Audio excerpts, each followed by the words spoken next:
Hola, buenas noches a todos. Buenas noches. ¿Cómo están? Hoy, Bien, por ahora. hoy el doctor, como decía recién Claudio, nos hizo hacer padecer un trastorno de ansiedad o de pánico, a ver si se repetía de nuevo lo de la clase pasada. Así que bueno, aquí estamos. Felices de estar de nuevo con ustedes, realmente súper contentos. Gracias por no fallarnos, por estar siempre. Mientras van ingresando, quédense tranquilos que ya les habrá llegado toda la información. Ahora en vez de tener 300 tenemos para 500 o para 1000, así que va a haber capacidad para todos. Les voy recordando que mañana vamos a tener el placer de escuchar a la doctora Laura Sole en el tema de probióticos y diarrea. El micrófono, por favor. Gracias. Ahí está, qué bien, teníamos música en vivo. Para mañana entonces probióticos, para el 30, que es el jueves, vamos a tener el futuro de los dispositivos en aerosol, que bueno, es una gestión muy importante que hemos hecho a través del colegio con el laboratorio AstraZeneca. Yo no sé si habrán escuchado ustedes en el día de hoy. Chicos, los micrófonos, por favor. Estoy cerrando micrófonos. Anita, ¿podés cerrar micrófonos? Gracias. Cerrando eso Gracias. porque no.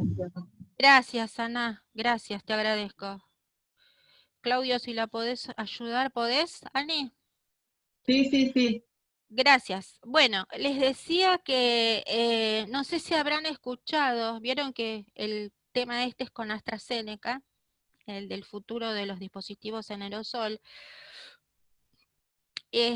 Hoy tuvimos yo tuve así de casualidad, pude escuchar una noticia realmente muy interesante, muy bien explicada, en donde la Universidad de Oxford encontró ya la vacuna para el COVID.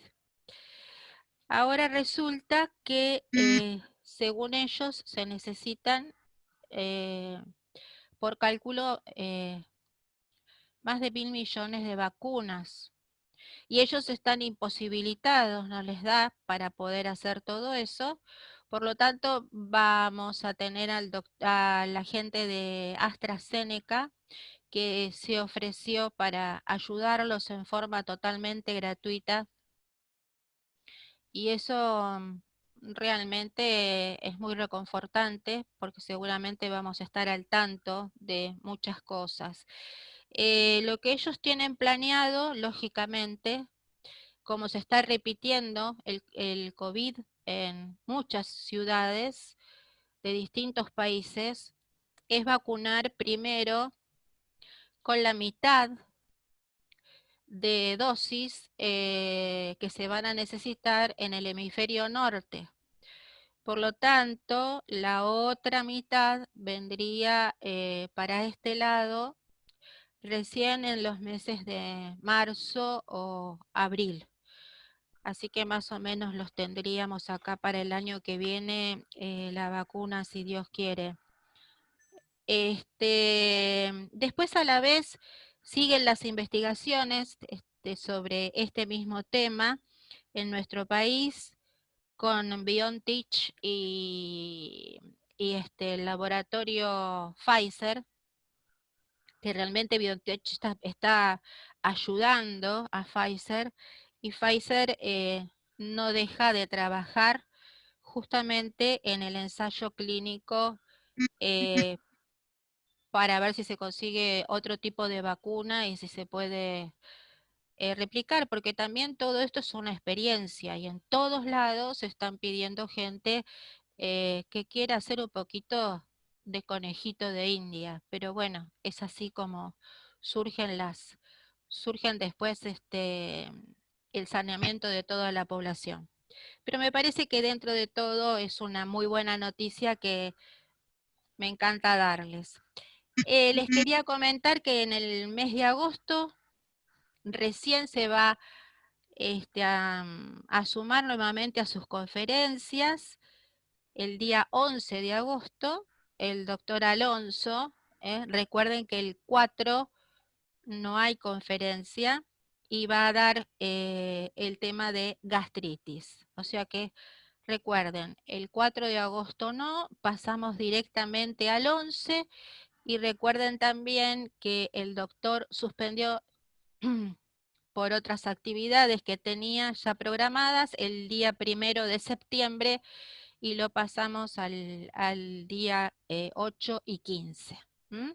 Bueno, sin más y después de esta espera, los dejo en manos de nuestro doctor.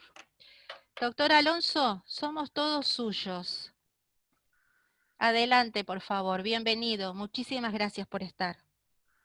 Bueno, muchísimas gracias, Silvia. Es un placer nuevamente estar con todos ustedes y compartir estas charlas en medio de la pandemia, con temas que calculamos que son interesantes porque tienen que ver mucho con la situación que estamos atravesando todos a través de este encierro, ¿no?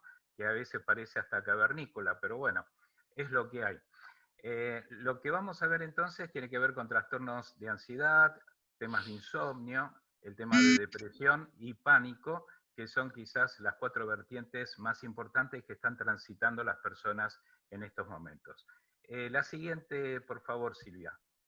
Entonces, cuando vamos a hablar de temas relacionados con la psiquis, quien hizo mención a todo esto, estamos hablando en el siglo IV a.C., fue Hipócrates, porque todo lo que había antes de Hipócrates tenía que ver con la concepción mágico-religiosa que incumbía muchas veces temas relacionados con la invasión de espíritus que invadían un cuerpo, y de esa manera, por ejemplo, una persona podía tener convulsiones. Por eso las epilepsias estaban muy relacionadas con los ataques de los demonios, de modo tal entonces que este tipo de situación fue puesta en orden, en caja, por Hipócrates, donde empezó a definir cada una de las distintas alteraciones psíquicas que él concibió en esa época. Hablaba de la histeria, las fobias, la psicosis puerperal, las manías, las paranoias y también el delirio tóxico, muchas veces relacionada con la intoxicación con posiblemente algunas drogas.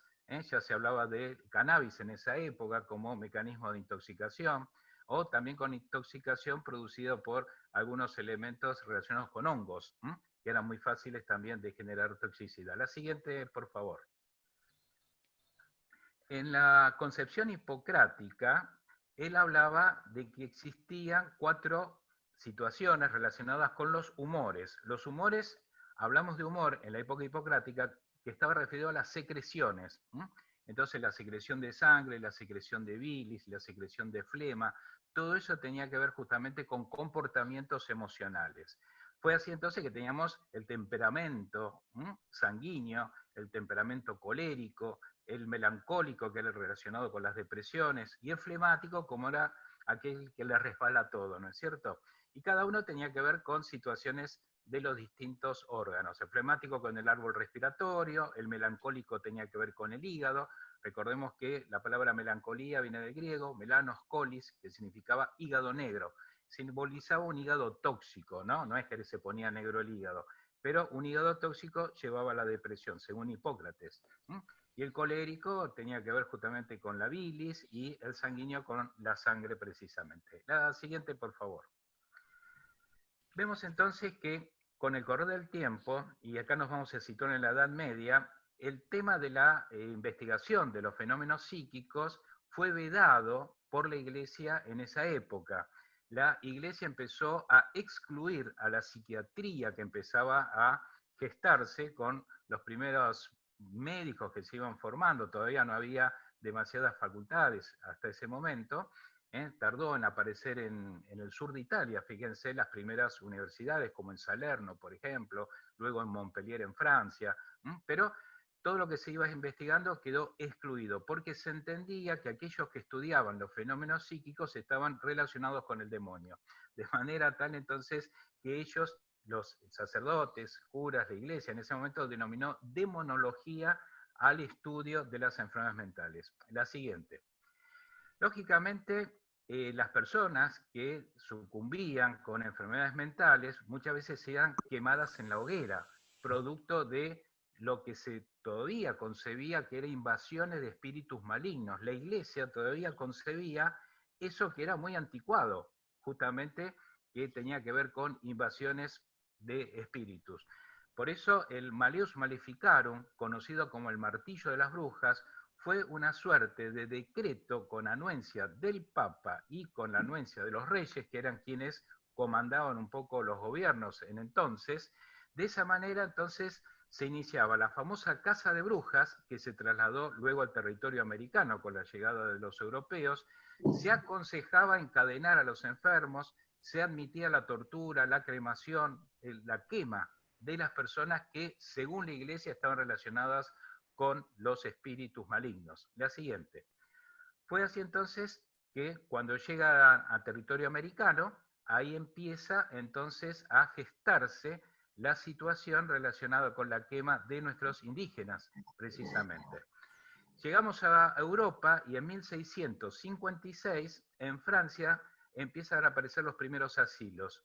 Justamente el primer asilo que admitía enajenados, los locos, ancianos, prostitutas, homosexuales, pobres, leprosos, toda gente indigente, y era como, podemos decir, una suerte de bolsa de gatos, ¿no? Se metía todo ahí.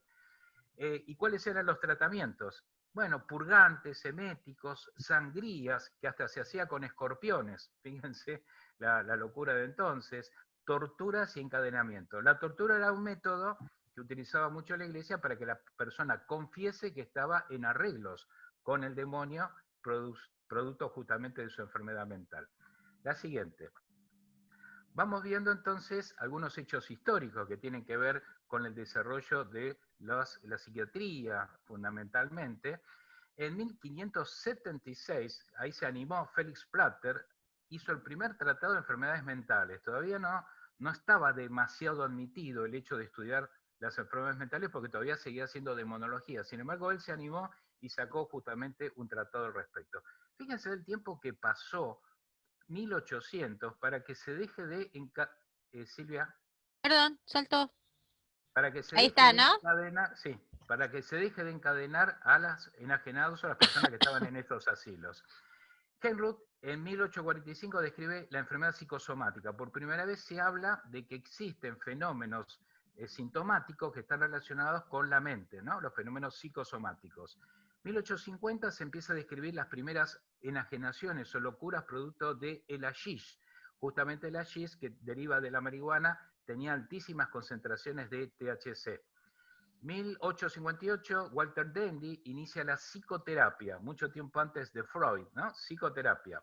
1860, James Braid descubre lo que se llama el trance, la hipnosis, el estudio que luego se denominó sofrología, ¿no? Que es justamente la hipnosis donde luego aparecieron distintas escuelas.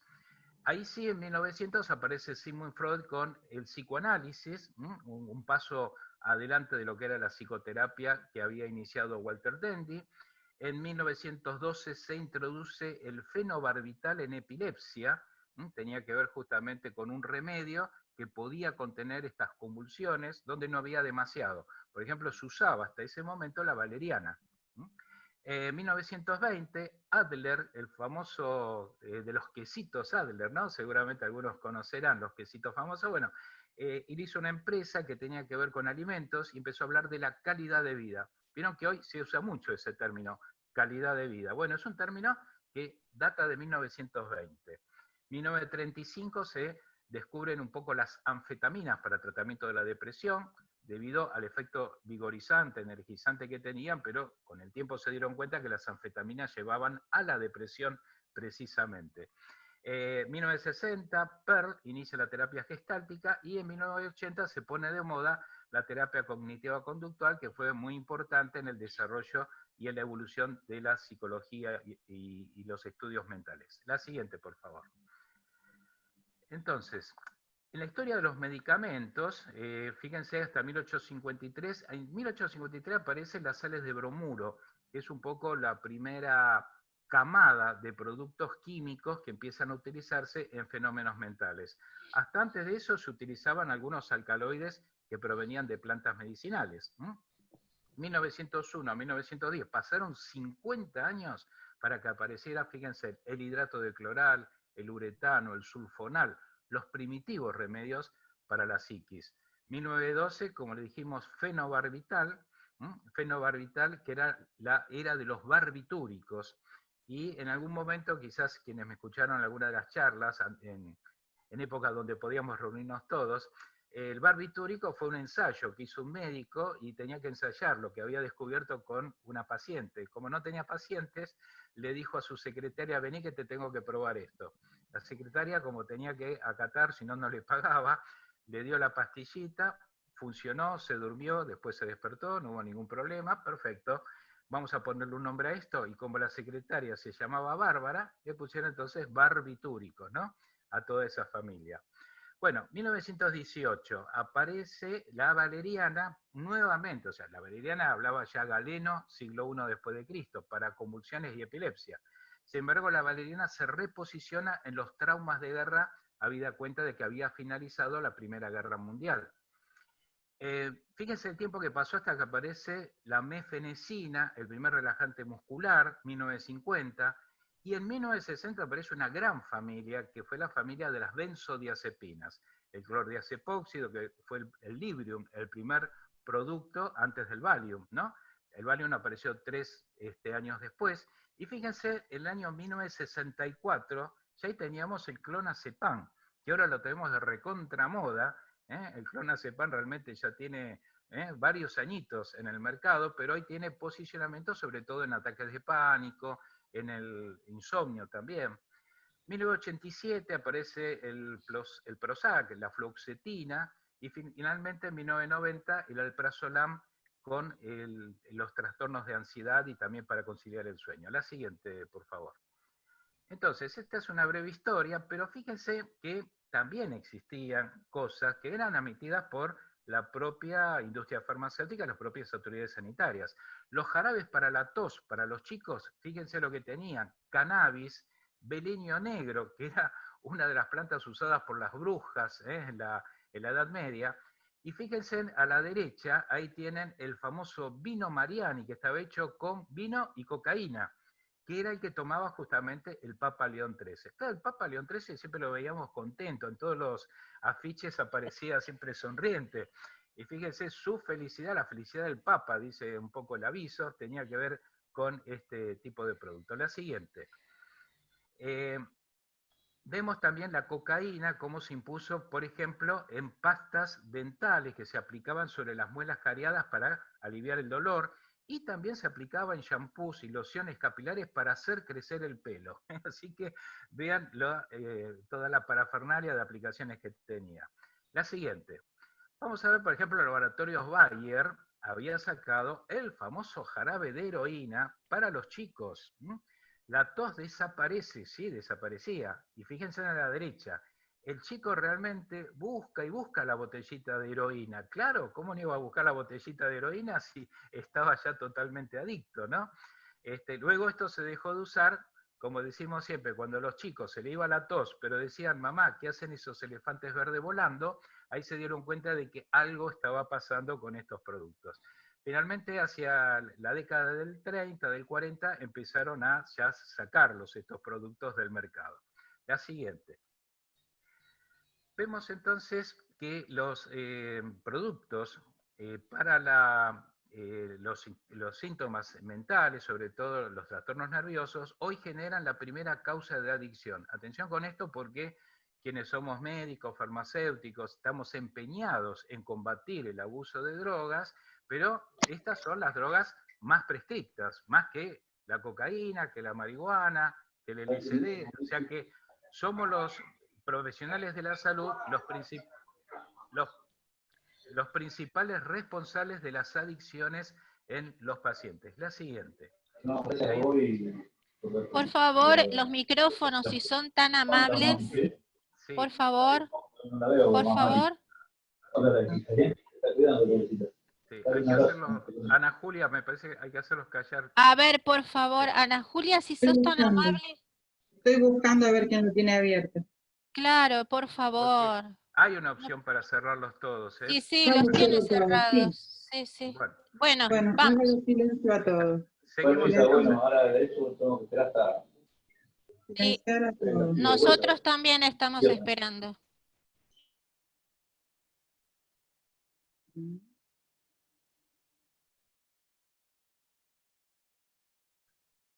Bien. ¿Me están escuchando ahora? ¿Sí? Bueno. No, silencié a todos. Bueno, entonces, la primera... Sí, lo que es... Silvia, el siguiente. Es importante que me escuche Silvia. Ahí está. Familia numerosa. Bien, partamos de acá. Familia numerosa. ¿Qué llamamos familia numerosa? Uno ve esta foto y dice, esto es una familia numerosa, ¿no es cierto? Un padre con los hijos, muchos chicos. Pero veamos en farmacología qué es familia numerosa. La siguiente. Y familia numerosa es el grave problema que tenemos justamente con la gran cantidad de fármacos para casi las mismas acciones. Acá tenemos la familia CEPAM, que tiene 22 integrantes en esta familia, que son básicamente ansiolíticos e hipnóticos. Muchas veces no sabemos cuál es superior a cuál, hay tanta oferta, tanta cantidad, que después no conocemos las interacciones, si se puede sumar uno con otro. Bueno, ahí viene el gran zafarrancho que ocurre en farmacología. La siguiente. En la siguiente vamos a ver una familia aún más numerosa. 35 acá, la familia INA, que tiene antidepresivos, antipsicóticos, de todo tipo. Siguiente. Por lo tanto, esto está generando, lógicamente, intoxicaciones también por psicofármacos, porque la gran oferta que hay hace que muchas veces el médico desconozca qué es lo que está prescribiendo, porque en ocasiones lo que está prescribiendo es sugerencia de un visitador, que seguramente en algunos casos, no digo en todos, puede prometer un lindo viaje a Hawái, al Congreso de Cardiología o al Congreso de Neurología a fin de año. Entonces ahí empiezan a prescribirse estas cosas. Por eso es importante que tengamos en cuenta que las benzodiazepinas, por ejemplo, representan más de la mitad de los casos de intoxicación. La figura que ponemos, que es femenina, tiene mucho que ver porque las mujeres son las personas más vulnerables y las que tienen mayor cantidad de intentos de suicidio por psicofármacos. Esto está perfectamente establecido y de ahí entonces que las condiciones muchas veces de agresión que sufren las mujeres, las situaciones muchas veces donde a veces tienen maltrato por parte de sus esposos, todo eso condiciona los casos de que puedan recurrir a la justicia, a la policía, pero muchas veces no se contempla esa situación. Hemos visto casos de femicidios por doquier y muchas mujeres entonces recurren a esto, a intoxicarse con psicofármacos. La siguiente, por favor. Entonces, lo que vamos a tratar de ver es que Argentina tiene un panorama bastante desolador en todo esto. Hay 3 millones de argentinos que consumen psicofármacos. 3 millones de argentinos son los que consumen. Posiblemente haya más, pero bueno, son las cifras que vamos teniendo de acuerdo a lo que es los indicadores hospitalarios. El país de mayor consumo en Latinoamérica es Argentina. Siempre estamos encabezando las peores tablas de posiciones, eso es increíble. Fíjense que quienes más consumen, casi 70%, son las mujeres. Tengan presente eso, las mujeres 68%, 32% los hombres. 6% de los estudiantes secundarios consumen sin prescripción, atención con esto, sin prescripción prácticamente. 67% lo hacen antes de los 15, o sea que tenemos un gran problema con la juventud, que además lo mezcla con las bebidas que se consumen por ahí, en estas bebidas que se dan en los boliches bailables, en las fiestas electrónicas, los speedy, todas esas mezclas son realmente bombas de tiempo. Atención que lo más consumido sigue siendo el clonazepam, 55%, es una cifra por momentos aterradora. Y en la situación del COVID parece ser, de acuerdo a cifras parciales, no las tenemos totales, que se ha duplicado. Es decir, la gente a veces consumía una pastilla, por así decirlo, de clonazepam, ahora está consumiendo 2. O consumía 1 miligramo, ahora está consumiendo 2 miligramos. Es decir, se va duplicando la dosis y la frecuencia de tomas. La siguiente, por favor. Bien. ¿Qué pasó? Sí, A la ver. siguiente. No pasa. Vamos a intentarlo de nuevo. A ver ahora. Ahí vamos. No. Sí. Ahí sí. Perfecto. Ahí está. Este es otro de los problemas que tenemos precisamente con la venta por internet, donde se hace delivery. Fíjense que dice, no se necesita prescripción. Clonopin es el clonazepam que se vende por internet. Está en las páginas, está actual. Uno puede ir, ingresar y se vende el Xanax sin prescripción. Y parece ser como que no toman demasiada nota las autoridades, porque este es un mercado que evade totalmente el circuito farmacéutico. La siguiente, por favor. Entonces, hay también ideas que surgieron de algunos laboratorios. Por ejemplo, en India dijeron, a ver, ¿qué es lo que más recetan los psiquiatras en la depresión? Y la combinación de clonazepam y escitalopram. ¿Y por qué no lo hacemos juntos? Entonces ya apareció un laboratorio que lo mezcló. Esto no está permitido en otros países, pero India suele ser a veces un lugarcito de ensayos, a ver qué pasa. Entonces, bueno, acá tenemos un laboratorio que ya sacó para facilitar la toma de algunos pacientes. Tomar una pastilla que ya tiene todo incluido. La siguiente, por favor. Los efectos adversos son conocidos por todos, los efectos adversos de los psicofármacos. Ya sabemos, la adicción, la tolerancia, somnolencia, pérdida de reflejos, muchas veces son ocasionales de generar accidentes de tráfico, ¿no? Por quedarse la gente dormida, y hasta fenómenos estéticos, porque con el correr de los años los psicofármacos hasta engordan. Entonces hay personas que les aterra más engordar que los otros efectos adversos. Pero bueno, este es un poco el panorama de todo esto. La siguiente.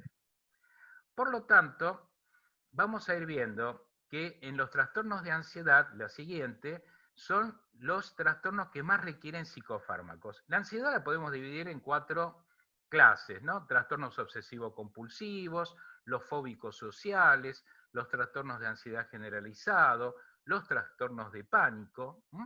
Realmente los TOC, que son los primeros, donde aparece incluso de gente muy joven, que se lava las manos permanentemente, que tiene miedo a enfermarse, los fóbicos sociales, que tienen miedo a reuniones donde puede haber mucha gente, las agorafobias, bueno, los trastornos de pánico, todo eso está englobado, encerrado básicamente en la prescripción de psicofármacos. La siguiente. De manera tal entonces que tenemos una epidemiología que va increciendo realmente, el índice poblacional que va consumiendo esto cada vez es mayor. Los ataques de pánico ya tienen entre un 3 y un 5% de la población. Hace 10 años atrás era el 1%, o sea, se ha triplicado la situación. Y esta cifra que tengo acá no contempla el tema del COVID-19, donde posiblemente la cifra la tengamos mucho más alta. Pero atención, la complicación de los trastornos de ansiedad deriva o puede derivar en depresión y en insomnio. O sea que está todo ligado. La siguiente. Por eso muchos de los psicofármacos que vamos a ver y los productos naturales que vamos a ver tienen aplicación sobre un sistema que es el sistema GABA, donde está ahí involucrado el ácido gamma-aminobutírico. Los receptores GABA, y en especial el GABA-A, es el que va a permitir que se adoce a ese receptor de pronto el clonazepam, el diazepam, pero también en ese receptor se va a incorporar productos como la valeriana, la melisa, el tilo, la pasionaria, es decir, todo lo que vamos luego a ver a continuación. Quiere decir que todo aquello que toca el receptor GABA va a ser un agonista de ese receptor, va a permitir a través de un fenómeno de hiperpolarización que se reduzca la excitabilidad neuronal, de esa manera viene la calma, el relax, y de esa manera se libera ácido gamma-aminobutírico que es responsable del fenómeno de la calma y de lo que es el efecto ansiolítico. La siguiente. Por lo tanto, los ansiolíticos naturales, la siguiente, están relacionados básicamente con una estructura química que ustedes la ven a continuación. Esa estructura se llama benzopirona. La benzopirona es la estructura que tienen de pronto las benzodiazepinas. La benzodiazepina se idea su estructura química, porque es un invento de laboratorio, es una molécula química, y de ahí las distintas benzodiazepinas, se idearon en función del receptor GABA y de los receptores que se consideran benzodiazepínicos. De modo tal que uno dice, a ver, si mi cuerpo tenía receptores para las benzodiazepinas, ¿los creó para las benzodiazepinas que fueron inventadas en la década del 60? No, por supuesto. El organismo humano, a lo largo de todo su ciclo evolutivo, estuvo en contacto con benzodiazepinas naturales. Esas estructuras eran en base a benzopironas. ¿Y dónde está el primer contacto que tenemos con benzopironas? En la leche materna. Por eso el bebé, cuando toma la teta, y luego de tomar la teta, se queda dormidito. ¿Por qué? Porque está consumiendo benzopironas, precisamente. La siguiente. Ahora bien, la benzopirona las tenemos en plantas. Muchas de ellas son plantas comestibles. En el estragón, en la papa, en la lechuga, en la avena. Y tenemos en plantas medicinales como el tanaceto, el hipérico, las habas. Ahora bien, las habas, por ejemplo, tienen neurotransmisores directamente. Tiene, por ejemplo, L-Dopa. La L-Dopa, que se da en Parkinson, ha sido obtenida de las habas, precisamente. Hoy la mayor fuente de L-Dopa es la Mucuna pruriens, que es una planta muy rica en L-Dopa, precisamente con mayor riqueza que Vicia fava, que era la dadora de L-Dopa a la industria farmacéutica. Vean, por ejemplo, el temazepam y el diazepam lo tenemos en la papa, pero a ver, en el tubérculo verde de la papa, ahí tenemos estas moléculas, por eso, digamos, no son consumibles en lo que es la papa hervida o un puré de papas, ahí casi no tenemos, pero sí en el tubérculo verde, y cuando analizamos la estructura química, es diazepam y es temazepam. Entonces, ¿cómo? Pero si eso fue descubierto químicamente en la década del 60. No, lo que pasa es que estos descubrimientos que estaban en la papa, por ejemplo, o en la avena, era un descubrimiento posterior, pero vieron que la estructura química correspondía a lo que el hombre inventó. Entonces, ¿con esto qué queremos decir? El hombre no inventó nada, el hombre inventó estructuras que se acoplaban a los receptores, pero que ya esas estructuras estaban ligadas a los alimentos que el hombre iba consumiendo. En la Grifonia simplicifolia, por ejemplo, tenemos 5-hidroxitriptofano, que va a ser el precursor de la serotonina. La siguiente, por favor. Entonces, vamos viendo que las plantas que interactúan con estos receptores GABA son muchas, son muchas. Acá tenemos las 7 más importantes. Y el orden que les puse tiene que ver un poco con el orden de eficacia, básicamente, y de potencia farmacológica. La valeriana está por encima de todo. Luego viene cava cava. Piper metisticum es cava cava. Es una planta de Polinesia, ya les voy a mencionar algunos detalles al respecto. Melisa, Humulus lupulus es el lúpulo. Passiflora o passionaria, que es muy conocida por todos, cuyo fruto es el maracuyá.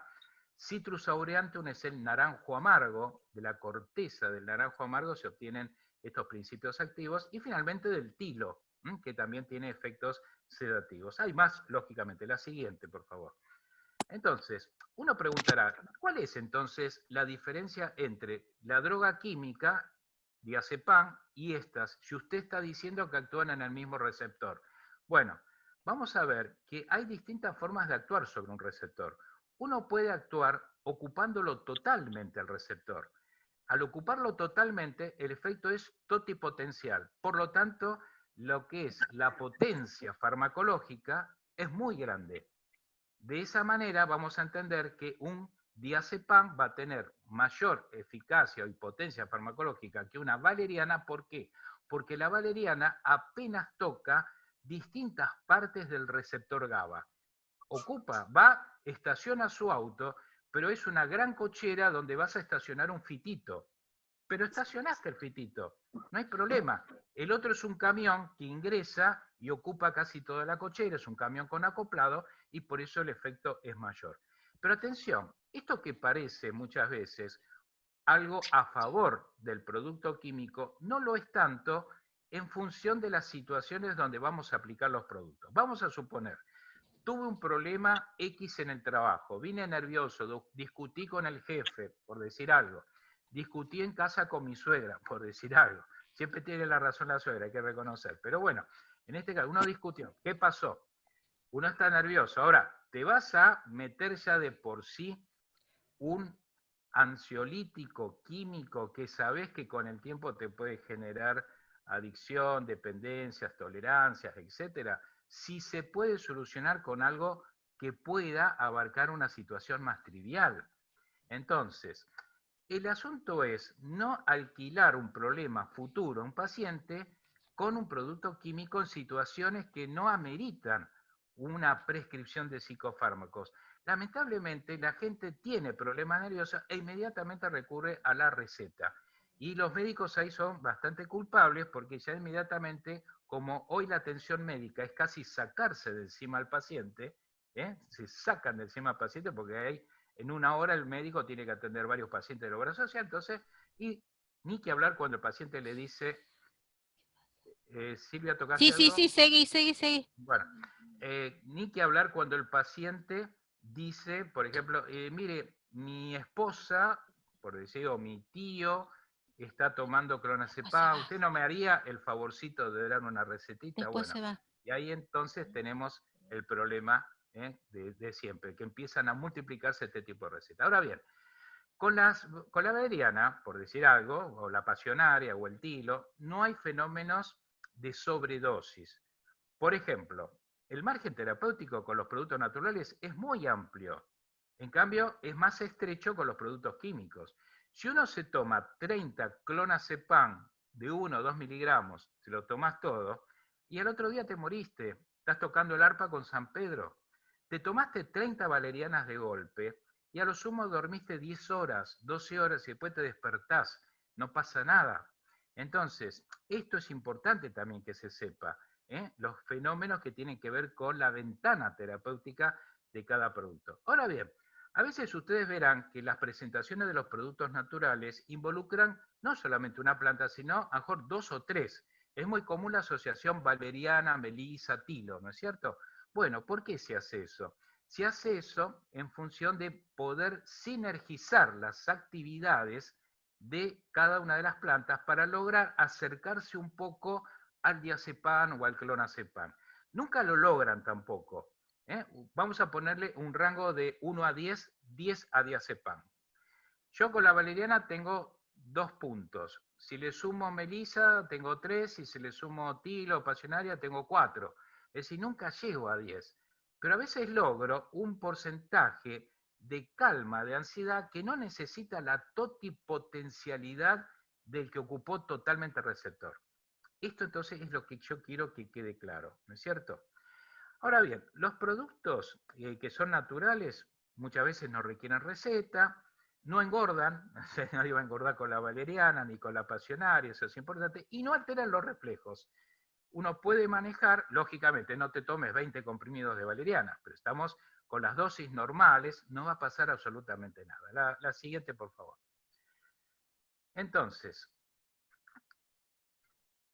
vamos viendo, mientras esperamos que cargue la siguiente diapo, que las plantas medicinales, para corroborar sus efectos, son sometidas a ensayos en animales. Porque uno dice, bueno, a ver, está bien, la valeriana, la melisa, la pasionaria, todas esas están probadas, no requieren ya más ensayos.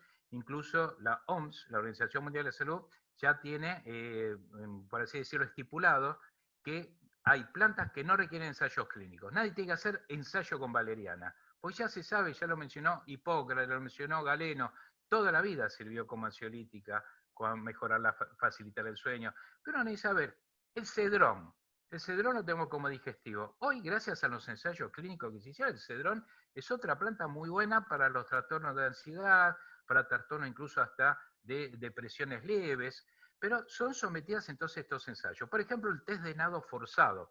Se somete a una ratita, por ejemplo, en un cubo con agua. Se coloca la ratita ahí, ¿y qué hace la rata en el cubo con agua? Tiene que nadar, tiene que patalear para no ahogarse. En esa situación estamos probando ansiedad y estamos probando estrés. La ratita a la cual se le da de pronto el cedrón, si es que estamos probando eso, va a resistir más tiempo en la prueba de nado forzado. ¿Por qué? Porque está más tranquilita, porque la pastilla le está haciendo efecto. No se desespera. La otra prueba es el test del laberinto. Se pone una rata y se le va a poner un queso a distancia. Claro, la rata quiere, ¿dónde está el queso, por favor? Bueno, vas a tener que elegir el camino apropiado. Entonces se le pone un laberinto y lógico, la rata mientras va oliendo el queso y no encuentra la salida, le va creciendo la ansiedad. Es así entonces que la rata a la cual se le da valeriana, cedrón, la planta que ustedes quieran, va a encontrar más fácil la salida, más rápido. La siguiente. Las pruebas las podemos también anotar en función de las respuestas de los ensayos clínicos con pacientes. Eso se hace a través del test de Hamilton, que es una evaluación con distintas preguntas donde vamos viendo el puntaje de ansiedad que tiene cada persona. Entonces, si el paciente entró con un puntaje de 20 y luego le doy el cedrón, la valeriana, la melisa, etc., veo si después baja a 10, a 8, a 7, a 6 o a 0. Eso es entonces un poco el test de Hamilton con el cual podemos medir el efecto de lo que estuvimos ensayando. La siguiente. De manera tal, entonces, que ya vamos entrando en las plantas, y la valeriana es, por así decirlo, la reina de las plantas que tienen que ver con la ansiedad. La valeriana lo que se usa es la raíz, esa es la droga vegetal donde están los principios activos más importantes, entre ellos el ácido 5-alfa-valerínico, que está en el aceite esencial, tiene valepotriatos también, y fíjense que tiene GABA, o sea, tiene un neurotransmisor, que es el ácido gamma-aminobutírico, que es lo que yo quiero que se active cuando meto una pastillita en el receptor GABA. O sea, la planta me da el neurotransmisor. Lo que actúa es el fitocomplejo, es el conjunto. Y acá tenemos algunas dosis orientativas. Por ejemplo, para el insomnio, la valeriana funciona bien con 500, 600 miligramos por día y a la noche, ¿no es cierto? Damos una toma, si es un comprimido que viene de 300, serán 2 comprimidos juntos. Si hago una receta magistral de 600 miligramos, toma una directamente. Ahora, si yo quiero un efecto ansiolítico, manejo 200, 300 miligramos, dependiendo un poco del cuadro de ansiedad del paciente. Atención, porque los productos a veces de valeriana vienen con pocos miligramos. Entonces dicen, la valeriana no sirve para nada. No, sirve, pero tenés que saber la dosis con la cual los ensayos clínicos la convalidaron. La tintura también puede ser efectiva, 25 o 50 gotas, 2 a 3 veces al día, y por ahí unas 50 o 60 gotas a la noche pueden ser útiles para conciliar el sueño. La siguiente. La valeriana es una planta que tiene muchos trabajos científicos, acá tienen algunos, simplemente hasta se le da para una previa a una operación, para calmar la ansiedad en una persona, en tratamientos de cáncer, que el paciente también está muy ansioso, en posmenopausia, donde hay muchos picos de ansiedad. Bueno, todo esto ha sido ensayado con mucha eficacia con la valeriana. La siguiente, por favor. Vamos acá a ver que la valeriana junto con la melisa ha dado utilidad en los chicos que tienen hiperquinesis y déficit de atención. Atención, porque a estos chicos lamentablemente se les da productos como la ritalina, que cuando estudiamos la estructura química es una estructura tipo anfetamínica. Ojo con eso, estamos dando algo que con el tiempo puede preparar, si el ambiente donde se cría esa criatura no es el propicio, estamos preparando un futuro adicto a otras drogas, dándole ese tipo de producto que se acopla precisamente a receptores que tienen que ver con las anfetaminas. Bueno, acá tenemos valeriana con melisa en extractos secos, 918 niños de 6 a 12 años, y el 80% experimentaron mejorías en el insomnio, mejorías en el cuadro clínico, en un 70% redujeron su intranquilidad, así que miren con qué sencillo podemos trabajar estos casos. La siguiente, por favor. ¿Qué hay en el mercado? Tenemos distintos productos. Fíjense, hay un producto que ya viene con valeriana 300, y si no, hay productos que vienen asociados con la vitamina B1, que tiene cierto efecto neurotrófico, o tenemos otros productos que, como sabemos, combinan valeriana, pasiflora y tilo, pero ya tienen menos dosis de valeriana. Hay que calcular de acuerdo a lo que uno quiera lograr de efecto, ¿no? La siguiente, por favor. Acá entramos con la Passionaria pasiflora, una planta que es muy reconocida también, se usa la parte aérea. Acá lo que van a funcionar son los flavonoides, tiene algunos alcaloides, trazas, pero que son alcaloides que no traen ningún tipo de consecuencias. El efecto es ansiolítico, antiespasmódico. En ensayos clínicos hubo resultados similares al oxazepam, así que es algo realmente interesantes. Sobre todo los ensayos clínicos se hacen con extractos secos, fundamentalmente. Se puede usar la infusión, se puede usar el extracto seco hasta 500 miligramos al día, o se puede usar la tintura, 20-50 gotas, 2 a 3 veces al día, siempre con un poquito de agua. La pasiflora también tiene, la siguiente por favor, vamos a ver que tiene ensayos clínicos muy interesantes. Acá un ensayo clínico con actividad parecida al midazolam, frente a lo que era una extracción dentaria. Uno ya va al dentista y todavía hay cuicuí, ¿no es cierto? Entonces uno tiene que ir más o menos relajadito en esos casos. El trastorno de ansiedad generalizado también ha funcionado. La siguiente, por favor. Con esto lo que les quiero mostrar es que hay ensayos clínicos con todo esto. Simplemente hay que saber manejar las dosis para que esto se logren los efectos, ¿no? Lúpulo. El lúpulo es lo que da ese sabor amargo a la cerveza, ¿no es cierto? El lúpulo sirve para tranquilizar, para facilitar el sueño. Claro, muchos dicen, uy, me tomé una cervecita y sí, me da sueñito. Bueno, ese sueñito es por el alcohol, no por el lupulino, que es el que da el sabor amargo, ¿no es cierto? Pero el lúpulo es interesante porque se usan los estróbilos o inflorescencias femeninas, y el lúpulo es una planta que forma parte de la familia de los cannabis, ¿eh? Es un cannabinoide, está en ese grupo de familia. Sin embargo, no es que tenga CBD o THC como tiene el cannabis, pero tiene otro grupo que por lo menos trabaja en lo que es la parte de ansiedad, de relajación, que estaría ciertamente emparentado con el CBD del cannabis.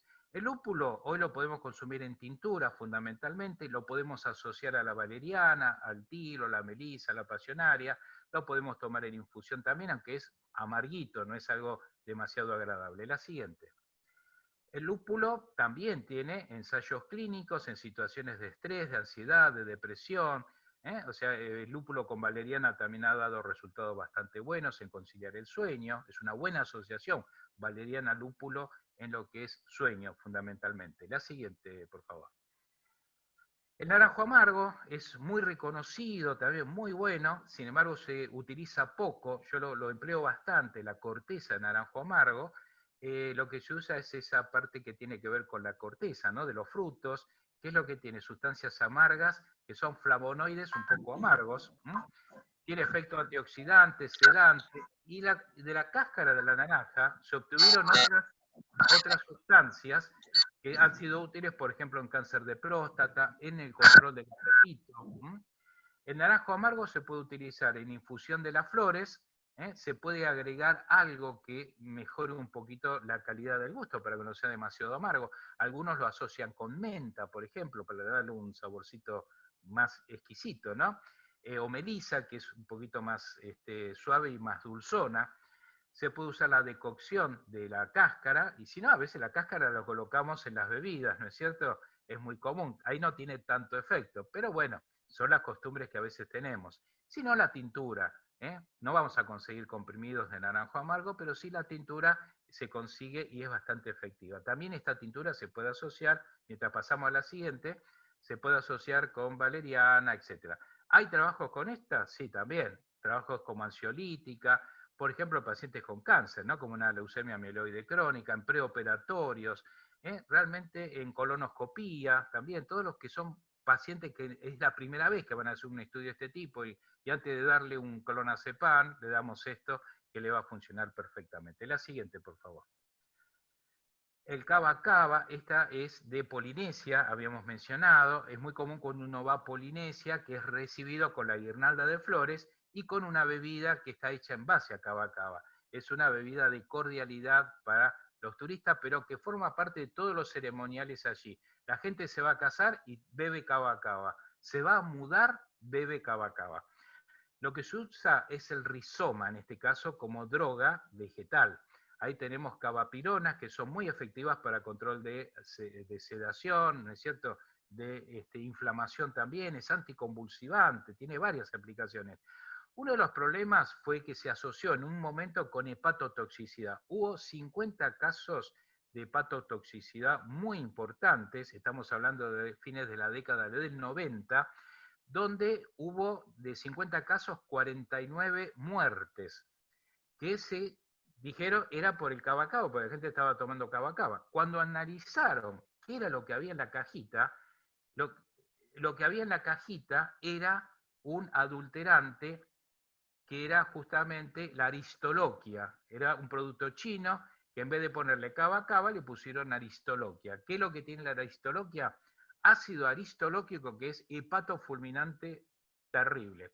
Así que quedó, lamentablemente, le pasó a cava cava lo mismo que al propóleo. El propóleo todos sabemos que fue un atentado, nadie se murió por consumir propóleo, sino que tuvo que ver justamente con excipientes que se mezclaron y que tenían que ver con la toxicidad final. Bueno, a cava cava le costó salir del barro, posicionarse nuevamente en el mercado. En el año 2012 recién le levantaron la veda, cuando se supo mucho tiempo antes que era un producto realmente sin ningún tipo de problemas. Los laboratorios tardaron en incorporarlo nuevamente.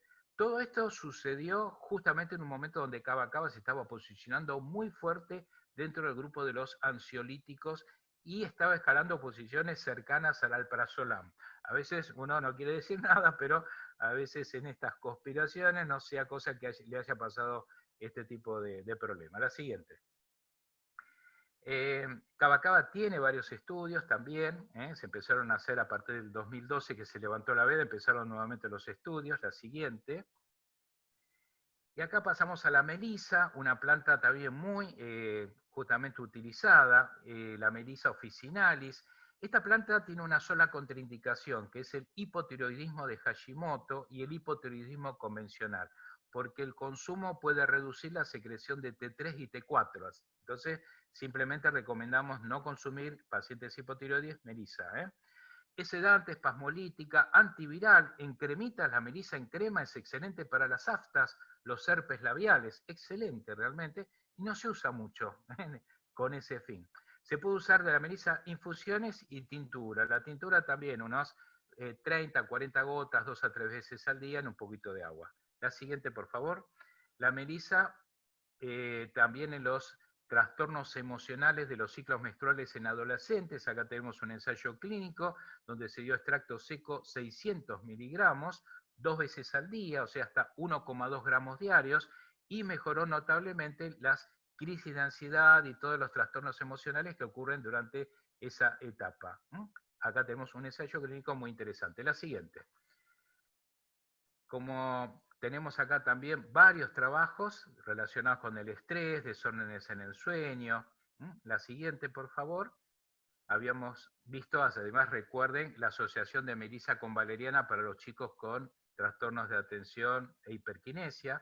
El tilo es una planta que, bueno, la tenemos dentro de este grupo, se usan las inflorescencias, es sedante, antitusiva, atención, antitusiva, que es buena en ese sentido. Se usa en infusión, en tintura, pero es la que tiene quizás menor potencia farmacológica. Siempre el tilo va acompañando a otras, es raro que se dé sola. Y atención, a veces uno dice, no, a la noche, voy a tener una noche difícil, me tomo un balde de tilo. Bueno, lo que van a hacer tomándose un balde de tilo es un efecto paradojal. Es como si se hubieran tomado 1 litro de café. Van a quedar con los ojos con el 2 de oros. Así que ténganlo presente en ese sentido. La siguiente, por favor. La amapola común, atención, amapola común es una planta totalmente inofensiva, es Papaver rhoeas, no es Papaver somniferum, que es donde surgió el opio y la morfina. Esta se utiliza incluso sus semillitas en el pan, ¿no es cierto?, en galletitas. Bueno, en infusión, junto con el tilo, es excelente para la parte respiratoria y a su vez es sedante también. Las personas a veces que a la noche no descansan mal y que tienen tos, denle esto. Denle tilo con amapola y si quieren agregarle un poquito de orégano, que el orégano es bueno para la tos también. De esa manera les puedo asegurar santo remedio para la noche, cuando uno tose y no puede dormir. La amapola la podemos dar en infusión o en tintura también, que es lo que vamos a conseguir. La siguiente. Bien, la manzanilla es sedante, digestiva, se usa la parte aérea, más que nada acompaña a otras plantas también. La siguiente, por favor. Es más suavecita. ¿Hay aminoácidos que tengan actividad ansiolítica? Sí, los hay, sobre todo aquellos que tienen 5-hidroxitriptofano. El triptofano luego en nuestro cuerpo se va a transformar en serotonina, y la serotonina está relacionada con el relax, la armonía, la paz, la sedación, etc. La tianina es otro aminoácido, está en el té verde, y esta tianina también tiene ese efecto. A veces hay productos que asocian tianina con 5-hidroxitriptofano, así que, o con vitamina B, que siempre tiene que ver un poco con esta cuestión neurotrófica. La siguiente, por favor. El aceite de cannabis, hay ensayos clínicos donde el CBD en dosis de 300 miligramos en adultos ha dado buenos efectos si lo damos a la noche para conciliar el sueño y si lo damos de día para estar más tranquilos, más relajados. Es una de las indicaciones que tiene el CBD, a pesar de que todavía en Argentina todavía lo tenemos únicamente para epilepsia refractaria. La siguiente, por favor. Bien, ¿plantas se le podemos dar a los chicos? Sí, se puede dar, pero atención, lo que indican los organismos de control más importantes, la Agencia Europea del Medicamento, la SCOP, que viene a ser la Cooperativa de Sociedades de Fitoterapia de Europa, o la propia Organización Mundial de la Salud. En chicos mayores de 12 años, ahí tenemos las dosis que podemos dar de melisa, de pasionaria y de tilo. De 6 a 11, ahí tenemos las dosis también. De 3 a 5, las dosis. Fíjense, en 2 años, atención, yo siempre recomiendo las plantas recién a partir de los 3 años, ¿no? Pues bueno, en 2 años podemos dar melisa, sí. Pasionaria y tilo, no. Pasionaria y tilo, no todavía. La siguiente, por favor. Bueno, y acá tenemos productos naturales que pueden ser útiles, valeriana, cava, todo esto que hemos mencionado. En azul tienen los más fuertecitos, los que tienen mayor evidencia, los que seguro les va a funcionar. En naranja, lo que está un escalón por debajo. Ahí van a encontrar una planta y dice, la ashwagandha, ¿qué es? Es la Witania somnífera. Esa se usa mucho en la India. Fíjense, Witania somnífera es el nombre científico, y el nombre científico ya les está diciendo un poco que se puede utilizar en el sueño. Sin embargo, la Witania somnífera se da mucho como adaptógeno, una planta muy buena para el estrés, para la inmunidad, o sea, tiene un gran, amplio espectro terapéutico en la India. Y por último, las más suavecitas, amapola, tilo y manzanilla. La siguiente. Bien, en insomnio tengan en cuenta estas medidas, fundamentalmente antes de tomar pastillas, ¿no? Reducir el tiempo en cama. La cama tiene que ser para dormir, también para hacer el amor, pero bueno, para dormir fundamentalmente. Ahí tenemos que asociar cosas, porque si estamos en la cama y comemos en la cama y vemos la tele en la cama y me pongo a leer en la cama, ya la cama se disocia del acto de dormir. Así que tengan presente la asociación con los elementos que tienen que constituir un buen sueño. Las luces bien apagadas, evitar siestas a la tarde, no tomar alcohol y café a la noche, no ponerse a ir a un gimnasio a las 8 de la noche porque vamos a venir recontra acelerados, no comer demasiado a la noche, esto es muy importante, porque la sangre va a ir a los órganos digestivos y poco a la cabeza. Si tengo poca irrigación a la cabeza, me quedo en vela. Así que siempre comer livianito a la noche. La siguiente, por favor. Y en eso respetar los horarios. Alguno dirá, a ver, la melatonina es buena también para conciliar el sueño. Sí, la melatonina es un neurotransmisor, regula los ciclos de sueño, especialmente es buena cuando uno se va a otro país y tenemos cambios de ritmos horarios y tenemos los usos horarios cambiados, ahí es como que la melatonina nos vuelve a poner en el reloj biológico. Pero hay alimentos que tienen melatonina, que los podemos incorporar a la noche. Por ejemplo, ahí tenemos entonces, si queremos comer un fruto, que yo las frutillas, las cerezas, podemos comer tomates, arroz, banana, nueces, cereales. La siguiente, un poquito de vino, un poquito, ahí lo pusimos, para que no se tomen el litro. Y serotonina, que dijimos que tiene que ver con el relax, la tranquilidad. Bueno, ahí tenemos también chocolate, qué rico el chocolate, ¿no es cierto? Bueno, ojo que engorda. Pero también la banana tiene serotonina y melatonina. La palta o aguacate, las naranjas, bueno, ahí tienen jugos verdes que ayudan en todo caso a mejorar la calidad del sueño. O sea que la alimentación hay que seleccionarla en función también de las necesidades del paciente que tiene insomnio. Entonces un platito ese de palta, con algún brócoli, comemos unas frutitas, unas frutillas, unos frutitos rojos oscuros, algunas nueces, ya ayuda, la miel también, algunos quesitos también pueden ayudar. La siguiente. Bien, la depresión es un problema bastante serio en la sociedad. La siguiente, estamos con graves problemas en esta cuarentena. El paciente depresivo tiene ansiedad también y puede tener insomnio. Empieza a fallar la memoria, pierde la autoestima, empieza a tener fenómenos psicosomáticos, le empieza a doler la espalda, se le empieza a calambrar todo. Y atención, tenemos drogas asociadas a la depresión. Atención con esto, porque hay gente que está tomando antihipertensivos, cardiotónicos, muchos remedios del corazón se asocian a la depresión. Justamente vean que a veces reduciendo un poquito algunos medicamentos, cambiándolos, muchos pacientes mejoran sin necesidad de tomar antidepresivos. Atención con las drogas recreativas, están asociadas en el exceso, lógicamente. La marihuana te tranquiliza, ahora te fumás 20 porros por día a lo largo de 30 años y te deprimís. Eso va a pasar sí o sí. Y ojo con los psicofármacos que embotan, traen trastornos cognitivos y pueden llevar a la depresión. Ni que hablar los anabólicos del gimnasio, que están asociados con cáncer, sobre todo cáncer testicular en el hombre, próstata también, y trae aparejado depresión. La siguiente, por favor. Esto es muy importante en el farmacéutico, que le diga al paciente cuando nota estos cambios. Vean el tema de las anfetaminas, volvemos, porque se daban para la depresión. Fíjense las publicidades que había. Estate delgadita, ¿por qué delgadita? Y contenta tomando anfetaminas. O el Dexedrine, que también era, ahí dice, básicamente como antidepresivo. Esto salió totalmente del mercado porque se consideró droga, la siguiente, y lógicamente tuvo que darse únicamente bajo receta de Ministerio de Salud, ¿no? Las recetas, digamos, de psicotrópicos.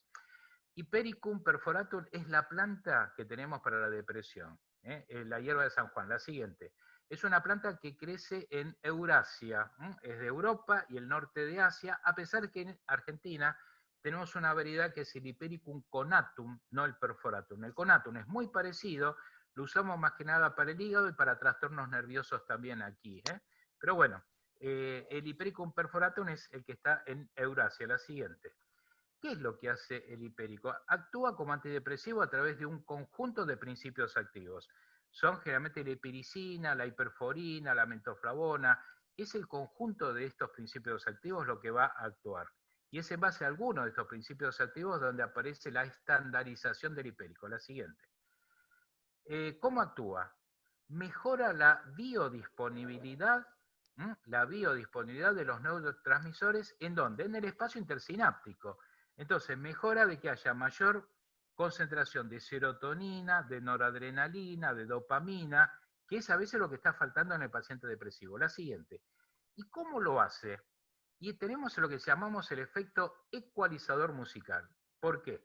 Porque lo que hacemos con el hipérico te estabiliza en un mismo nivel, básicamente, los neurotransmisores más importantes. Ahí tenemos los 6 más importantes y dejamos en último el cannabinoide, el receptor cannabinoide, porque no tenemos todavía ninguna relación que hable del hipérico con el receptor cannabinoide. Parecería que puede haber alguna vida aledaña, no lo sabemos muy bien, pero en el resto te ecualiza la música.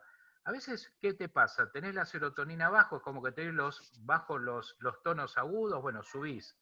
O tenés mucho los graves, bajás. Eso hacíamos con la música. Bueno, esto es lo que hace el hipérico. La siguiente. El hipérico tiene varios ensayos clínicos. Acá tenemos un resumen, un review, 16 ensayos donde ha demostrado que actúa muy bien en 900 miligramos diarios. 900 miligramos diarios. Muchas presentaciones vienen de 450. Entonces damos 2 por día. Podemos dar 1 a la mañana y 1 a la noche. A la noche mejora el perfil de sueño porque el hipérico tiene melatonina en sus principios activos. O sea, tiene hasta ese neurotransmisor. La siguiente. El hipérico, como siempre, hay que esperarlo un poco, como todo antidepresivo. Acá tenemos ensayos clínicos donde ha sido incluso igual o superior a la fluoxetina, a la imipramina y a la maprotilina. Así que no se queda en chiquitas el hipérico, actúa, y cuando actúa, actúa bien.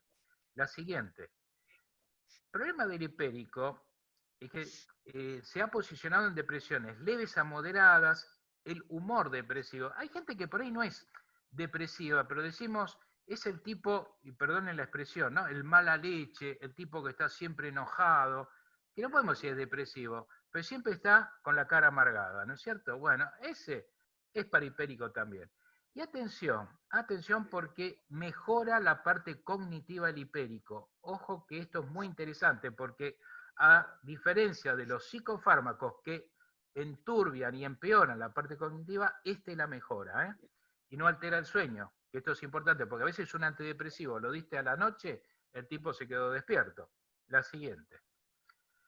El hipérico tiene ya todos los estudios farmacocinéticos, sabemos cómo se elimina, cómo se absorbe, qué tiempo está en el organismo. La siguiente, incluso cada principio activo por separado. Tiene interacciones, esto sí. Por ejemplo, no lo tenemos que mezclar con otros antidepresivos, porque puede dar un fenómeno serotoninérgico. Esto sobre todo con los inhibidores de la recaptación de serotonina. O sea, no lo voy a mezclar con una fluoxetina, ni con una sertralina. O doy hipérico o doy estos dos. Pero no los tengo que mezclar. Si lo mezclo con un antidiarreico, que es la loperamida, puede Hola. ¿Ya viniste? Sí. un cuadro de delirio. Puede llegar a dar. Y el hipérico puede tener interacciones con el citocromo P450 y a través de la glucoproteína P. Citocromo P450 está en el hígado, ahí pasan todas las drogas. Entonces, fíjense que puede interactuar con los anticonceptivos orales, que es ACO, anticonceptivo oral, con amitriptilina, ciclosporina, digoxina, drogas para el SIDA. Todo eso puede interactuar el hipérico. Entonces, atención con eso, nunca mezclar el hipérico con esas drogas. La siguiente. Y si uno dice, uy, estuve tomando hipérico y mezclé, bueno, no corten de golpe el hipérico, no corten de golpe el hipérico. Lo van cortando despacito, lo van dejando de a poco, porque el hipérico lo que hizo fue retrasar la acción de las otras drogas. De pronto el Hermoso, qué hermoso. Mm.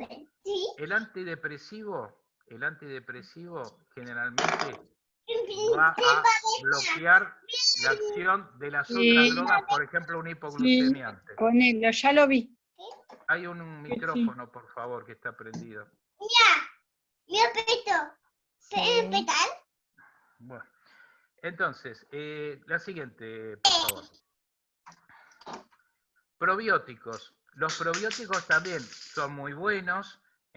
Generalmente para la depresión tenemos yogures que tienen los lactobacilos, el kéfir, el chucrut que viene de la fermentación del repollo.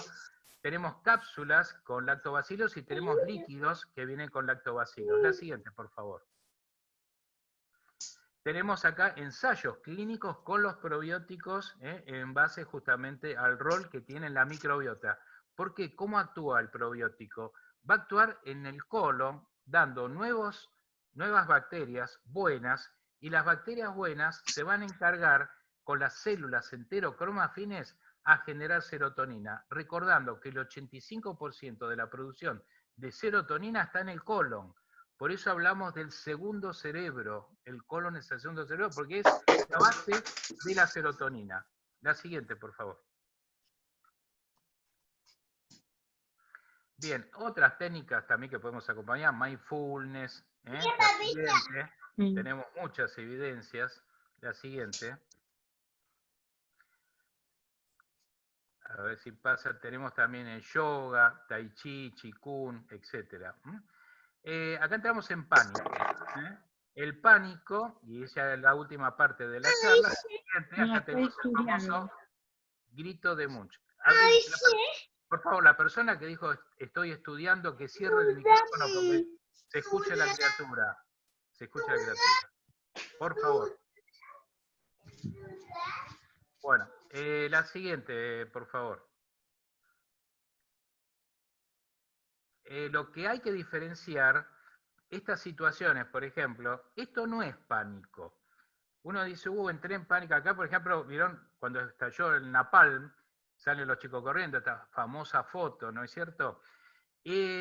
La reacción de salir corriendo frente a un incendio, frente a una agresión, es una reacción de defensa que tiene el organismo, que se moviliza a través de la adrenalina, la noradrenalina, y no tiene que ver con el pánico, porque el pánico es estar en desesperación frente a un enemigo que no se ve. No hay percepción de enemigo. Atención con esto. Acá sí ocurrió explosión, me estoy quemando. Entonces, esto cuando está identificado, esto es justamente una situación de desesperación, de buscar refugio. No tiene que ver con el pánico. La siguiente. En el pánico vamos a ver que existen también alteraciones de neurotransmisores que pueden estar involucrados también. Mientras esperamos la siguiente. Sí, la estoy tratando de pasar. Es increíble. Me viene la barra de... Estoy sin barra de... A ver si puedo ahora con esto. Estoy sin barra para poder... A ver, espera, si puedo acá. Ahí va, ¿no? Sí. ¿Ahí fue bien? Sí, fue bien. El Perfecto. tema de pánico, fíjense que afecta más que nada a las mujeres. 2 de cada 3 personas son mujeres, prácticamente un 66%. Aparece en etapas de adolescencia tardía, los primeros años de la tercera edad. Es difícil que aparezca una persona muy grande.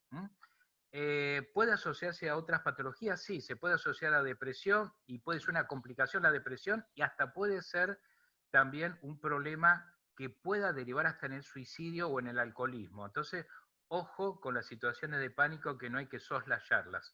La siguiente. Lo que vemos, mientras vemos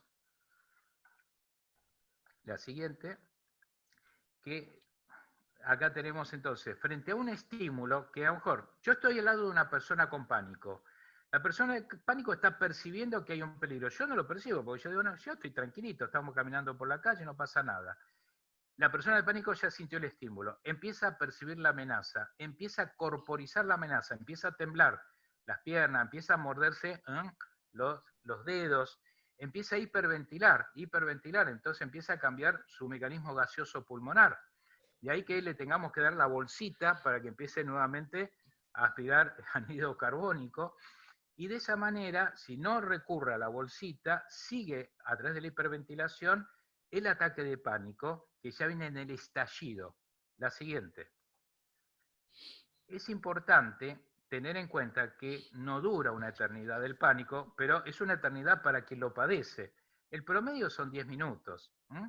Pero puede ocurrir también en el sueño. Gente que se despierta, sobre todo aquellos que hacen apneas de sueño, suelen tener ataques de pánico nocturnos. Perciben amenazas y se despiertan de golpe con el corazón que les late y dicen, ¿qué pasó? Y estaba todo tranquilo. La siguiente. Un detalle a tener en cuenta es la expresión facial del paciente con pánico. Va a tener estas arrugas frontales que en la situación normal no las tiene. Tiene todo liso, pero en pánico se le notan perfectamente una suerte de escalones de arrugas y se le empieza a estirar la comisura labial en una suerte de guasón, ¿no es cierto? Como vemos, empieza a estirarse. Es típica esa expresión, esa fase. Es la siguiente. Las personas que suelen tener pánico suelen tener niveles bajos de serotonina, de hierro y de vitamina B6, de manera tal que ahí tenemos elementos que pueden ayudar. De ahí que aquello que ayude a generar serotonina, como el triptofano, va a ser útil precisamente en pánico. El hierro, si la persona anémica, muchas veces lo vemos en personas autoinmunes, en enfermedades autoinmunes, que también la mayoría son mujeres. Ahí en las autoinmunes está a veces asociado a un déficit de glóbulos rojos y de hierro. Y por eso en las autoinmunes también es común el tema del ataque de pánico, está asociado. Por eso hay que chequear el hierro ahí. Y la B6, que sabemos que es útil en síndrome premenstrual, en trastornos de ansiedad, en los problemas hormonales, también va a ser útil aquí. La siguiente. Entonces, algo que puede ser contraproducente es acobijar rápidamente al paciente con pánico. ¿Por qué? El paciente con pánico, si le estamos encima siempre, permanentemente, y apenas tiene un ataque ya estamos encima, abrazándolo, consolándolo, le va a pasar que el día que esté solo, la desesperación va a ser tal que hasta se puede tirar, vaya a saber dónde. Por eso hay que tener prudencia en esta cuestión de acompañar. Cuando una persona tiene pánico hay que estar ahí, cuidando de que no cometa ningún problema de que haga alguna autoflagelación o alguna autolesión. Pero no inmediatamente abordarlo y abrazarlo, eso es peor. Ténganlo presente. Eso se lo van a decir los psicólogos, fundamentalmente. La siguiente. Frente al tratamiento, entonces ya con esto vamos cerrando. 5-hidroxitriptofano, que lo vamos a dar porque va a generar serotonina. La dosis va a variar entre 100 a 500 miligramos por día. A veces es bueno tener comprimidos de 100 e ir repartiéndolos a lo largo del día. Por ejemplo, a lo mejor 100 a la mañana, 100 a la noche. 100 a la noche condiciona un buen sueño, la persona se relaja, descansa y va a evitar el pánico que puede hacerlo despertar. ¿Podemos manejar menos dosis? Sí, si es más joven la persona, 50 miligramos, 1, 2 o 3 veces al día. Probióticos, sí, también, porque al dar serotonina, la serotonina relaja, tranquiliza, que es lo que iba a buscar el clonazepam que le están dando a este paciente. La valeriana, en dosis ya de más de 300 miligramos, también trabaja tranquilizando, relajando. Flores de Bach, ¿el Rescue Remedy puede actuar? Sí. Hay gente que se coloca, siempre le decimos, usted cuando ve el pródromos, que es un poco la percepción de la situación de pánico, el paciente sabe que va a entrar en pánico, que inmediatamente se coloque 3 o 4 gotitas de Rescue Remedy. Hay algunos trabajos que fueron publicados donde ha sido efectivo. En otros casos por ahí no funcionó. Pero bueno, al paciente que le funciona no le estamos dando clonazepam, si le funciona bien eso. Vitamina B6, y sí, vimos que está con déficit siempre. Entonces 50 a 100 miligramos. Terapia, sí, esta persona tiene que ir a terapia para que le mejore las percepciones confusas que tiene de peligrosidad a su alrededor. La siguiente. Entonces, como conclusiones, la siguiente, tenemos que hacer mucho trabajo mental y lo podemos acompañar con terapias corporales, Tai Chi, Qigong, meditación, yoga, todo eso ayuda. Somos mente-cuerpo. Si estamos solamente con la cuestión de la mente, nos estamos olvidando que del cogotito para abajo sigue nuestro cuerpo. Así que ahí tenemos que armonizar las funciones. La siguiente. Siempre decimos que debemos levantar anclas. El barco para que zarpe tiene que elevar el ancla y ahí zarpa. No podemos vivir anclados en el pasado con traumas que están en la infancia, que están en la juventud, que vivo pendiente de, lamentablemente, una pérdida familiar y no me logro recuperar. Es decir, eso es un ancla pesadísima que me aferra permanentemente y me contribuye a la ansiedad, a la depresión y al pánico. Pero esto hay que abordarlo a nivel psicológico. La siguiente. Borrar los viejos archivos temporales. Atención con esto, porque así como limpiamos la computadora, ¿qué hacemos cuando la computadora está lenta? Borro todos los archivos temporales, la papelera de reciclaje, borro todos los archivos basura. Y acá también tenemos que hacer ejercicios mentales. En eso es muy bueno el mindfulness. Es como que te borra de alguna manera archivos viejos y te posiciona en lo nuevo. Los probióticos que te actúan en el colon te borra la flora vieja y te genera nueva serotonina. Entonces, eso así como es la computadora, lo tenemos que trabajar en nuestro cerebro. La siguiente. Vamos viendo que también tenemos que cambiar la percepción de la cosa. Yo voy caminando con mi perrito por el campo y a lo mejor es como vengo de la ciudad con todos los problemas de la ciudad, sigo viendo los problemas de la ciudad y no estoy viendo el paisaje. En cambio el perrito va viendo el paisaje.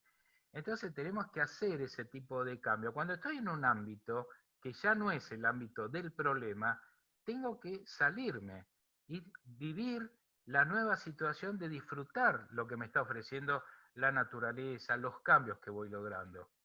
La siguiente. Por eso decimos siempre, Ahí va.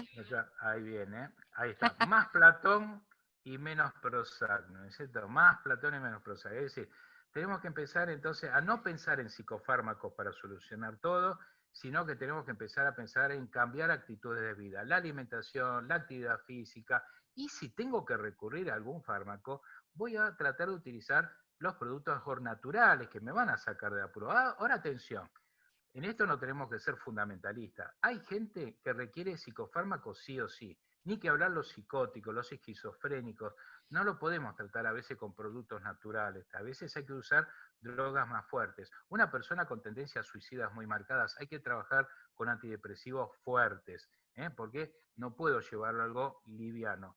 Pero atención, la mayoría de la gente que tiene trastorno de ansiedad, de depresión, son leves a moderados y son los que consumen el 85% de los psicofármacos. Entonces ahí tenemos que hacer un poco el cambio.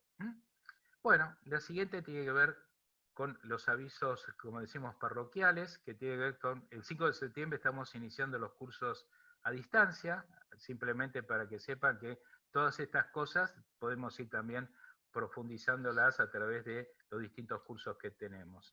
La siguiente, y con esto ya entonces hacemos la despedida, ahí tienen como siempre mi email para que se puedan contactar, la página web, el Facebook, que está abierto a todas estas cuestiones. En el Facebook ahí tienen videos que tienen que ver justamente con varias situaciones y patologías y el abordaje con productos naturales.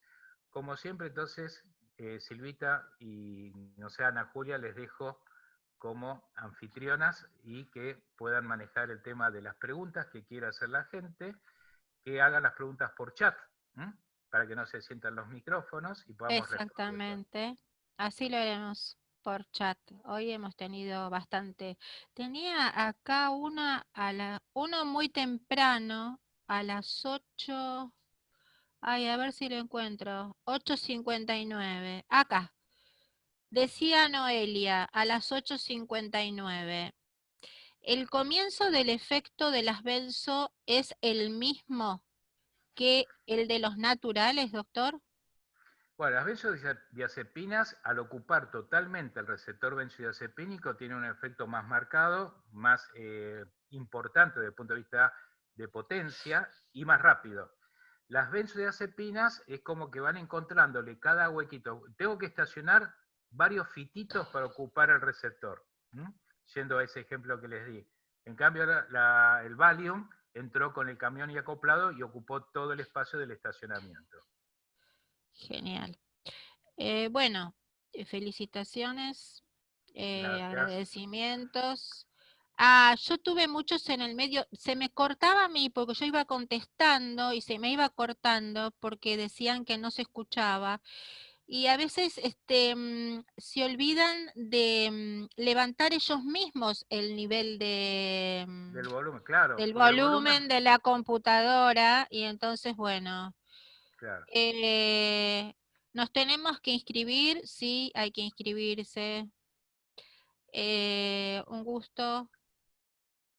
Prometieron tener disponible el video de cannabis para los que no pudimos ingresar, ya los tienen todos, los que no pudieron ingresar, ya están en manos de todos. Inmediatamente se tuvo. Le interesa la grabación de la clase, ya la va a tener. Inmediatamente no se puede tener, pero el otro día se tuvo. Doctor, ¿cuál es el motivo por el cual la melatonina de 2 miligramos tiene cobertura por obra social y la de 3 es de venta libre? Bueno, ahí me mataron. No lo sabía. No lo sabía. Quizás ustedes mejor lo sepan. Yo no sabía que la de mayor dosis es de venta libre y la menor.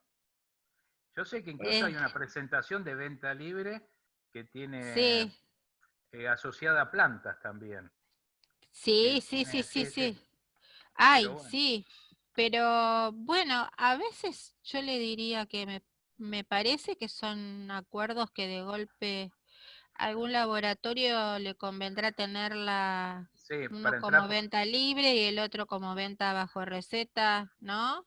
Exacto, hay laboratorios que le interesa la obra social y por eso lo Claro, meten. Pasa con el Ginkgo biloba. Ginkgo biloba hay de venta bajo receta y hay de venta libre. Es una decisión del laboratorio. claro, eso es por decisión del laboratorio, no es porque tenga unos sí, otros no. Gracias, doctor, por sus encuentros excelentes. Estoy yéndome más arriba. Otra vez la grabación. El micrófono, ya voy. Más acá, muy interesante. El hecho de que existan estudios avalando y comparando los fitoterápicos, por ejemplo, las benzodiazepinas, pero los farmacéuticos, dice, debemos evaluar el hecho de que en el país la mayoría de los extractos secos que se consiguen no son estandarizados, por lo que diversidad de calidad y precio es muy grande.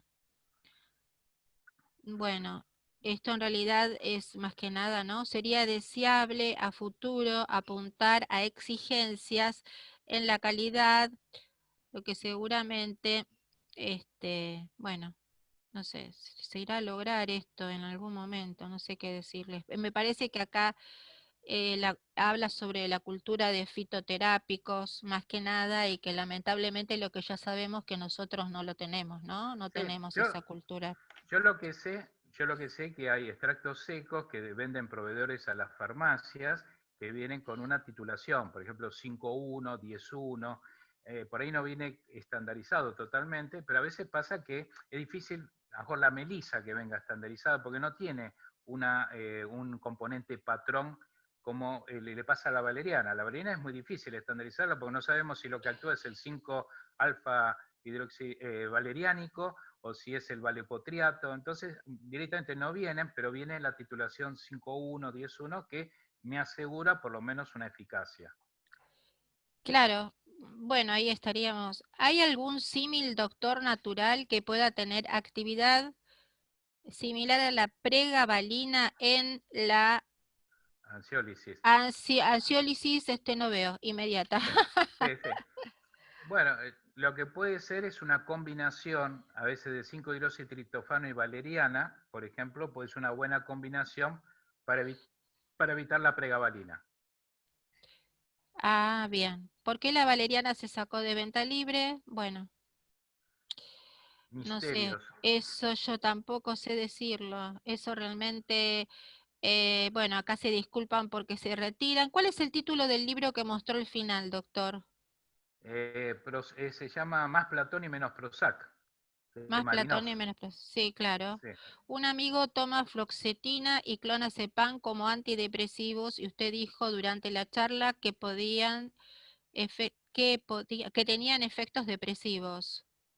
No, bueno, a la larga, los antidepresivos, a la larga, cuando ya no funcionan bien las dosis estipuladas y no se puede subir más allá, por ejemplo, clonazepam, el máximo 2,5. Entonces, yo no puedo darle ahora 5 miligramos.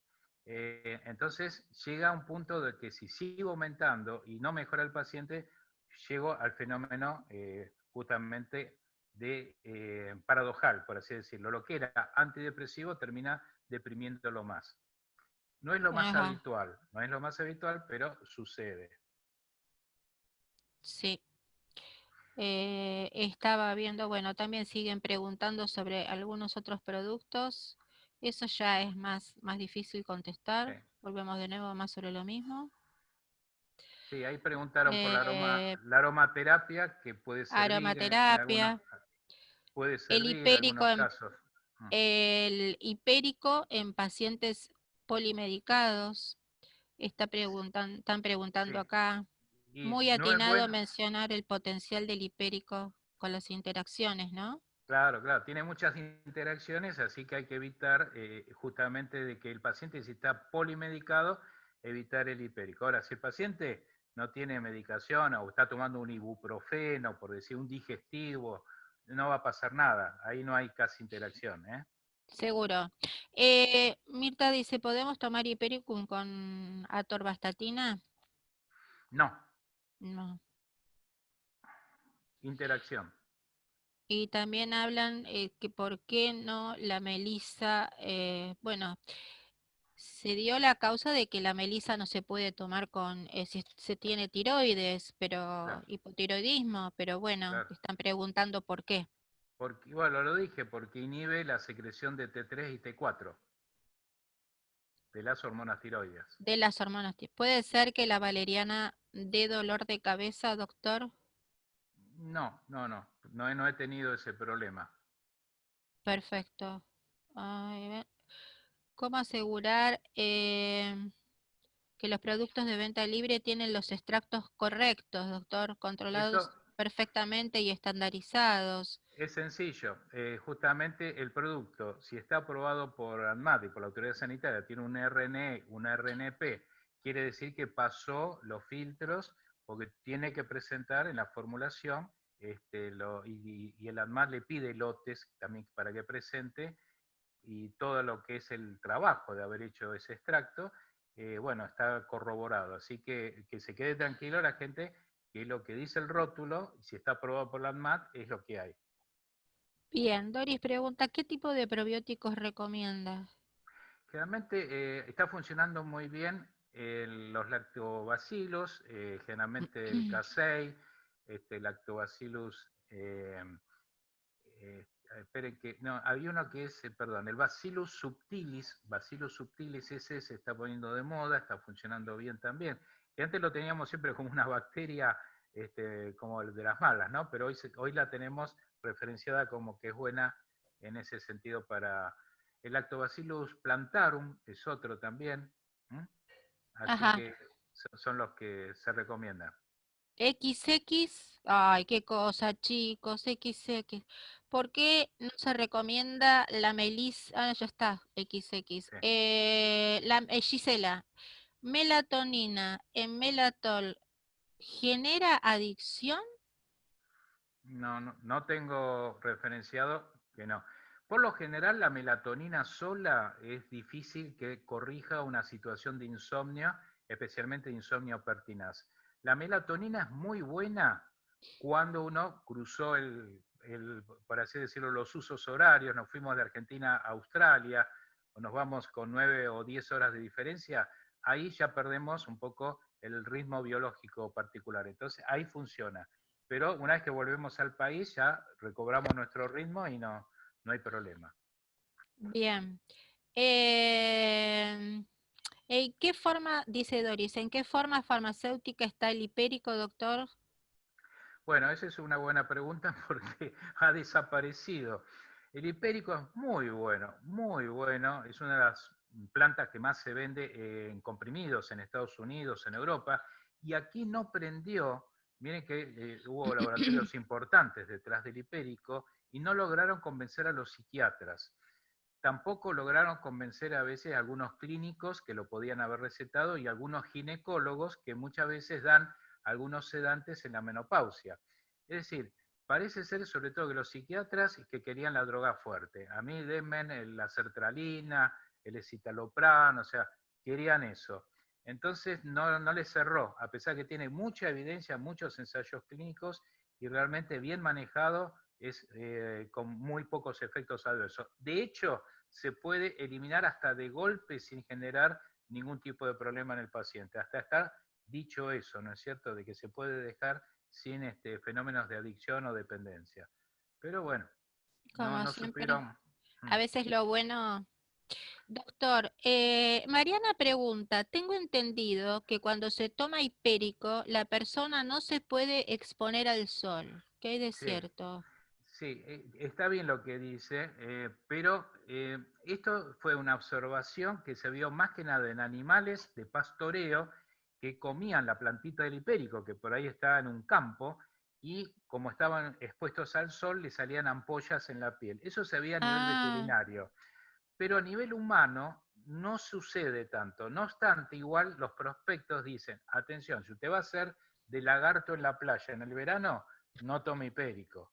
Trate de no exponerse demasiado porque ahí sí puede aparecer un enrojecimiento leve, no pasa más de ahí. Pero es la única precaución. bueno, pero hay que tener cuidado, ¿no? Sí, Doctor, sí. ¿puede recomendar el hipérico en el caso de autismo? Y habría que ver ahí. En autismo se está ensayando un poco el CBD, los aceites ácidos grasos esenciales omega 3, el hipérico, el ginkgo biloba también se está ensayando. No lo tengo referenciado en autismo. Tenemos otra planta, Bacopa monieri, que tiene que ver justamente con la conexión neuronal, que es muy efectiva. Los compuestos en base a fósforo también son efectivos, derivados de la lecitina de soja también. Pero el hipérico no lo tengo tanto, por lo menos ensayado clínicamente. Bueno, la grabación necesitan, ¿se puede usar hipéricum con atorvastatina? No, Eso ya ya eso no. habíamos dicho que no, Sí. ¿verdad? Porque no le va a actuar la atorvastatina, no le va a pasar ningún efecto adverso, sino que no actúa la atorvastatina.